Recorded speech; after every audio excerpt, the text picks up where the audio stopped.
Espero que você esteja bem, igual a gente aqui. Que a gente tá bem, não tá, seu Cuia? Tamo bem. E hoje a gente vai falar sobre saúde mental.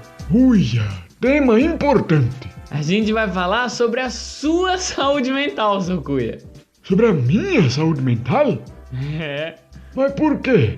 Porque desde que o Sarau do Conto Surreal começou, tem gente que pergunta pra mim: o seu Cuia é doido? Ele é louco? Uai, mas por que isso? Eu não sei, seu Cuia. Eu acho que como as pessoas que ouvem a gente não passaram pelas mesmas coisas que o senhor passou, elas acham que o senhor também não pode ter passado. Ah, mas então louco é essas pessoas. Porque quando a gente ouve alguém falando alguma coisa da vida delas, a gente tem que ter bom senso e entender que pode ser tudo verdade. Esse pessoal de hoje em dia é muito desconfiado. Mas você sabe que sempre foi assim, viu? Ah, é? É. Desde sempre as pessoas pensam que estão sendo enganadas. E às vezes estão mesmo. Mas eu não sou assim. Não tem por que eu mentir se eu vivi essas histórias tudo. Teve uma vez que chamaram até o hospício para me prender. Você acredita? Só porque eu tava conversando com as minhas plantinhas enquanto eu regava elas. Ô, louco, mas isso é coisa normal. Pois é, então. Isso que eu falei pros pessoal do hospício. Não era porque eu conversava, pegava uns conselhos e jogava carta com as minhas plantas que eu era um doido. Eles que são loucos de não fazer isso. As plantas têm o conhecimento da terra, não é verdade? Elas sabem de coisa muito mais antiga que a gente. Já viram de um tudo. Se tem alguém bom para conversar, é as plantas. Naquela época, eu passava o dia todo conversando com planta. Andava pela cidade com a minha cadeira dobrada debaixo do braço. E quando eu vi uma árvore, um arbusto ou uma flor que parecia mais simpática, eu parava e ficava ali batendo um papo. Eu só não gosto das orquídeas. Elas são muito enxeridas, fofoqueira que só. Mas quando eu cheguei lá no hospício, que os pessoal me levaram achando que eu era louco, eles me disseram que não foi só porque eu conversava com as plantas e ignorava as pessoas. Me disseram que tinha muita gente achando que eu era doido por causa da minha corrida matinal, que eu fazia toda manhã. Eu disse pra ele que era só meu exercício normal, que correr aqueles 10 quilômetros todo dia fazia bem pro meu corpo e pra minha cabeça. Só que eles disseram que era estranho eu ficar correndo todo dia durante 1 hora sem sair do lugar. Que o normal de correr era dando passo pra frente e não dando passo no mesmo lugar. Só que eu tinha um motivo pra eu correr daquele jeito. Que era porque, assim, mesmo eu correndo meus 10 quilômetros, eu tava o tempo todo perto da minha casa. Se me desse sede, eu podia pegar uma água.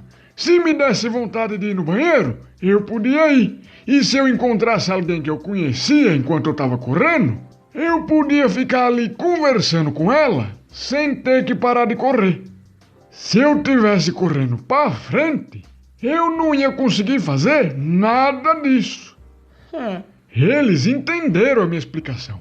Até acharam que era mais sensato fazer a corrida do jeito que eu fazia do que do jeito tradicional. Mas eles também disseram pra mim que o outro motivo de pensarem que eu era louco era o meu estudo das geometria, que eu fazia junto com um amigo meu. Ninguém de lá entendia o triângulo retângulo que a gente desenhava. Não entrava na cabeça deles como que um triângulo e um retângulo ficava no mesmo desenho, porque eles falavam que os dois são duas formas geométricas diferentes. Aí eu tive que mostrar para eles que era simples. Para achar a área era igual que um retângulo, só que dividido por dois. E que ali naquele desenho dava para descobrir os ângulos e os tamanhos dos lados, com a fórmula do seno, que é cateto oposto dividido pela hipotenusa, cosseno, cateto adjacente pela hipotenusa, ou a tangente, que é só dividir o cateto oposto pelo cateto adjacente. Muito simples. Eles entenderam rapidão. Depois eu fiquei sabendo que eles gostaram tanto dessa minha explicação que até se tornaram matemático.